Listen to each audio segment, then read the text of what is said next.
Hello friends, welcome to my channel. Today topic is inverse proportion. पिछली video हमने direct proportion देखा था, इसमें हम इन्वर्स प्रोपोर्शन के बारे में यानी कि इनडायरेक्ट प्रोपोर्शन के बारे में पढ़ेंगे। When one quantity increases, जब एक क्वांटिटी बढ़ती है तो दूसरे की जो क्वांटिटी है वो डिक्रीज हो जाती है, इसको बोलते हैं इनडायरेक्ट प्रोपोर्शन। जैसे एक बिल्डिंग को बनाने के लिए हमने 6 वर्कर्स को लिया, उन्होंने बिल्डिंग तैयार करी 1 मंथ में। यदि हम वर्कर्स की नंबर्स को ज़्यादा कर दें यानी कि दूना कर दें, 12 कर दें, तो बिल्डिंग कितने टाइम्स में तैयार हो जाएगी? 15 डेज़ में। तो 1 की क्वांटिटी इंक्रीज़ हुई, दूसरे की डिक्रीज़ हो गई। हम इसके क्वेश्चंस देखते हैं। अब हमारे पास ये वाला क्वेश्चन है जिसमें ये पूछा गया है ये क्वांटिटीज इनडायरेक्ट प्रोपोर्शन में है या नहीं। ये x और y है, ये x है और ये y है। हम चेक करते हैं। x1 पहले वाले को हम x1 by 1 मान लेते हैं। इन दोनों को मल्टीप्लाई किया, कितना आया? 120। x2 y2 5 multiply 24 is equal to 120। x3 y3 is equal to 4 multiply 30 120। इनको मल्टीप्लाई करने पर x4 by 4 is equal to 6 multiply 20 is equal to 120 और x5 by 5 is equal to 8 multiply 15 is equal to 120। तो इससे क्या बात साबित हुई? x1 by 1 is equal to x2 by 2, x3 by 3 is equal to x4 by 4 is equal to x5 by 5। यानी कि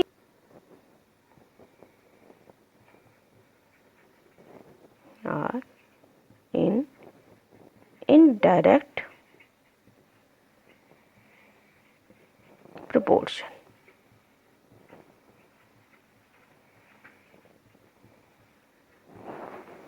हम इसी का दूसरा क्वेश्चन देखते हैं, वो डायरेक्ट प्रोपोर्शन में है या नहीं। अब हम इस क्वेश्चन को देखेंगे, ये डायरेक्ट प्रोपोर्शन में है या नहीं। x1 by 1 मान लेते हैं।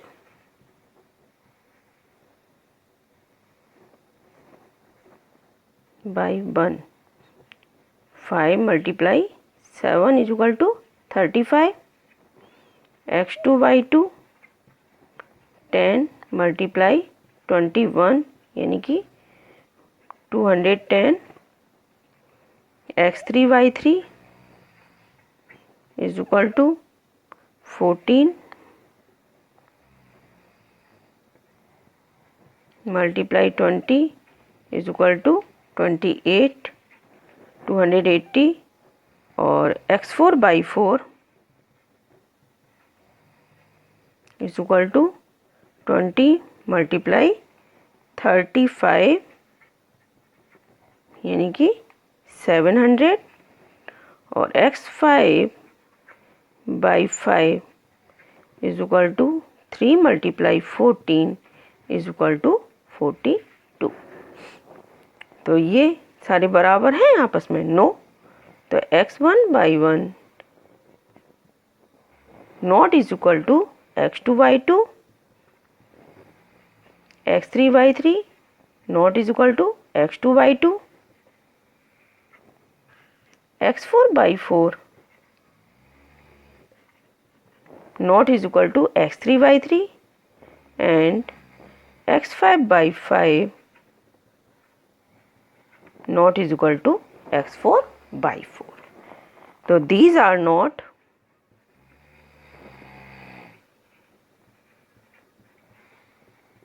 in indirect proportion.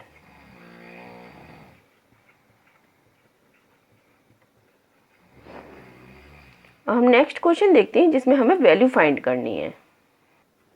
हमारा नेक्स्ट क्वेश्चन है जिसमें हमें ABC की वैल्यू निकालनी है और ये इन्वर्सली प्रोपोर्शन है यानी कि इनडायरेक्ट प्रोपोर्शन में है। ये x1/1 x2/2 मान लेते हैं।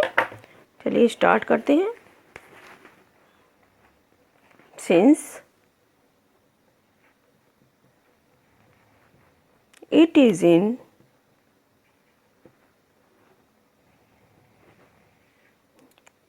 indirect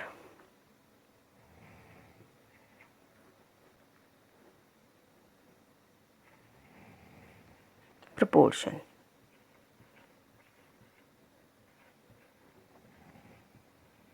जब इनडायरेक्ट प्रोपोर्शन में है तो x1/1 is equal to x2/2 is equal to x3/3 is equal to x4/4। हम वैल्यू निकालते हैं। x1/1 is equal to x2/2।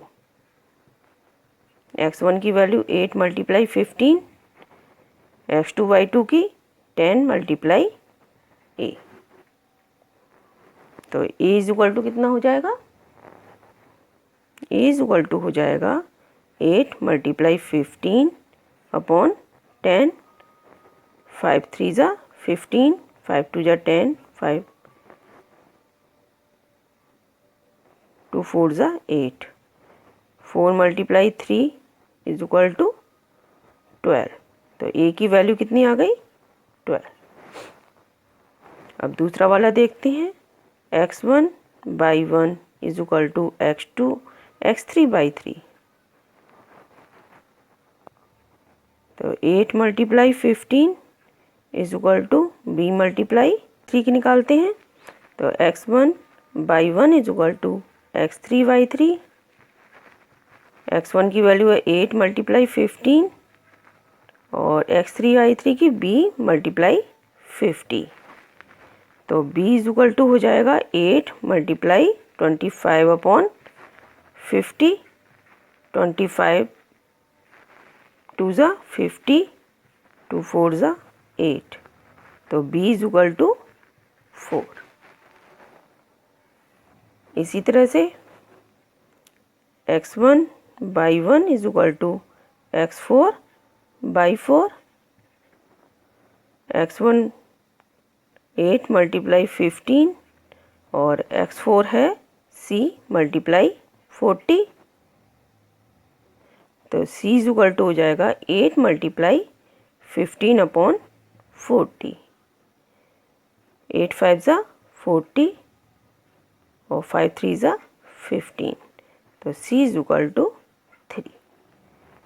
इस तरह से हम इनकी वैल्यू निकालते हैं। हम नेक्स्ट क्वेश्चन और देखते हैं। हमारा नेक्स्ट क्वेश्चन है a factory requires 28 machine to make some shirt in 20 days.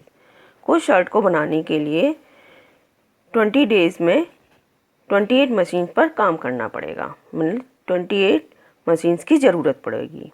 यदि 4 मशीन ढंग से काम नहीं कर रही हैं तब कितने डेज में इतनी ही, यानी कि कितनी, कुछ शर्ट्स जितनी भी थी वो कितने दिन में बनेंगी। तो देखते हैं।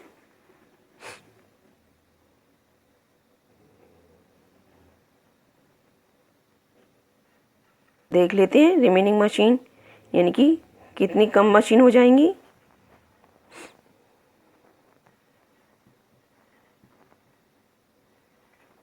नंबर ऑफ मशीन्स कितनी है? 28। कितनी प्रॉपर वर्क नहीं कर रही हैं? 4। तो कितनी हो गई? 24। अब नंबर ऑफ मशीन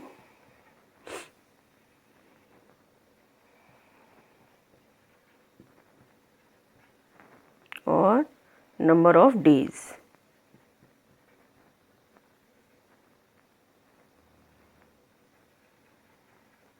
यानी कि x एंड y। पहले मशीन कितनी है? 28 और डेज कितने लग रहे हैं? 20। सेकंड में हमारे पास मशीन कितनी रह गई? 24 और हमें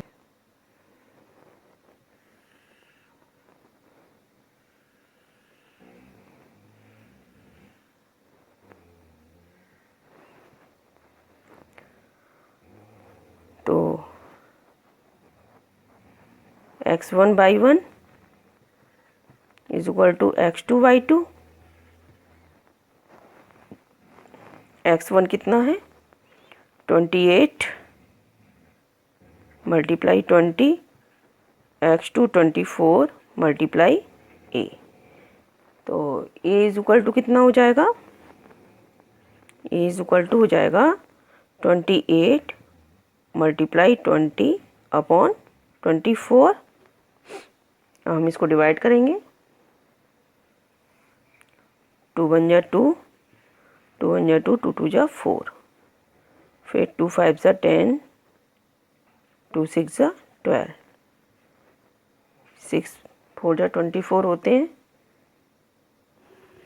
तो 6 से डिवाइड नहीं हो रहा है।